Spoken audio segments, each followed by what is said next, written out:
Hi, I'm making this video because if you were raised by a narcissist, there's a good chance that you've been isolated and you feel alone, and you might even feel crazy, and that's by design. So if someone raised you and put enormous pressure on you to perform and do things and not express your emotions and not care when things happen to you, you go into this state where things start to become black and white. It becomes like a trust and mistrust. It doesn't go away. You become hyper aware, hyper vigilant, and that's if you made it through. So there's a lot of information about narcissism and the effects of it. So I'm 50 years old and I'm still feeling the effects of it, because even though I'm not in that situation anymore, a lot of the remnants are still there. So you get stuck in a survival mode. Parts of your brain overreact because you always feel like you're in danger. Because growing up with a narcissist or an abusive parent, alcoholic parent, parent on drugs, parent who's not emotionally stable, you had to stay attuned to what happened day by day. So you develop almost like a superpower where you can read a room. So I'm 6'4.5", 280. I've done a lot of work in security. So I have the frame for it. But more than the frame for it, I have the sense for it. So growing up with a narcissist, you can go into a room, I don't care how many people are there, and you can sense when something's about to happen. You know how Spider-Man has a spidey sense? People who grew up with narcissists have a sense. I remember when I was in my late teens, early 20s, I used to go to house parties in Boston, because I'm from Boston. And the music would be going, people are dancing, and then somebody would come in and you could feel the air change. You could actually feel the air change. And there would be like the silence.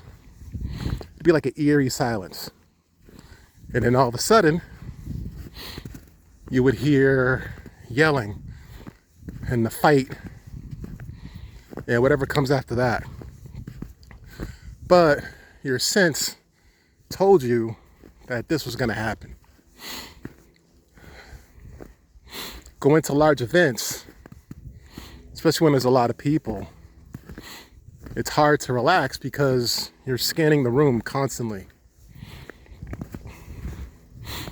Because you're waiting for the other shoe to drop, or you're waiting for something to pop off. And it's like your brain has this antenna, for stuff to happen.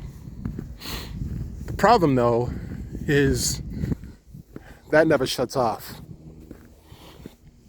Ever.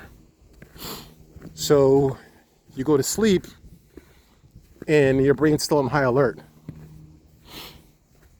So if you go to bed at 10, you wake up at 3 in the morning and you light sleep.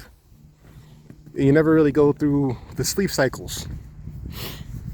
If you're in the inner city and you're in a situation where you're in danger, that might help you. But if you're out here and there's nothing going on, but your body is still affected by this kind of PTSD, it affects you in other ways, like your health. So not being able to fully rest, what ends up happening is, and always being on high alert, is you have very high cortisol. So it's that enzyme that, it's like that fight or flight. So you're always ready. So I remember when I was in my 20s, I was always ready for a fight. Always. And I wanted to fight.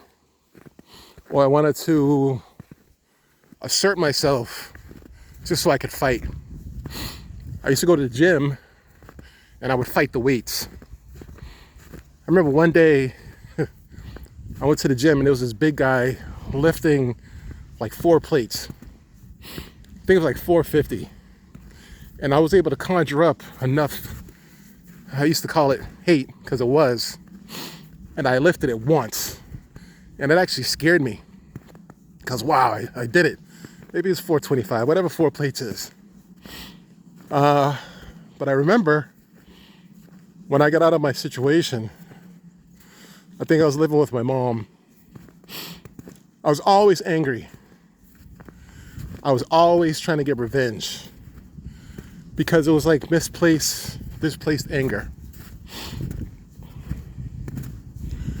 And I needed to find ways that were kind of positive to displace it.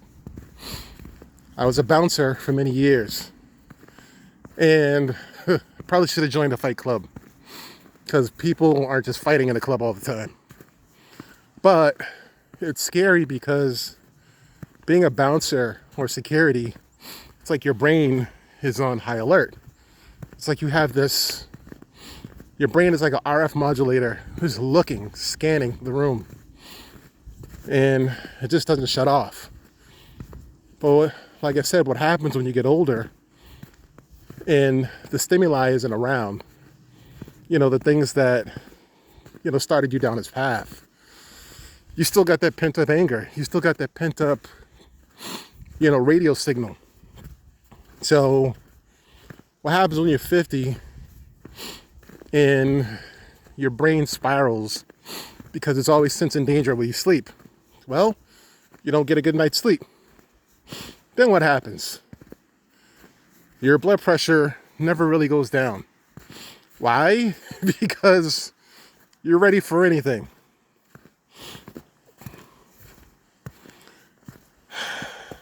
So, if you're the child of a narcissist or an abusive parent, or you grew up in a really messed up situation, forgive yourself, relax. If you're out of that situation, mentally get out of that situation.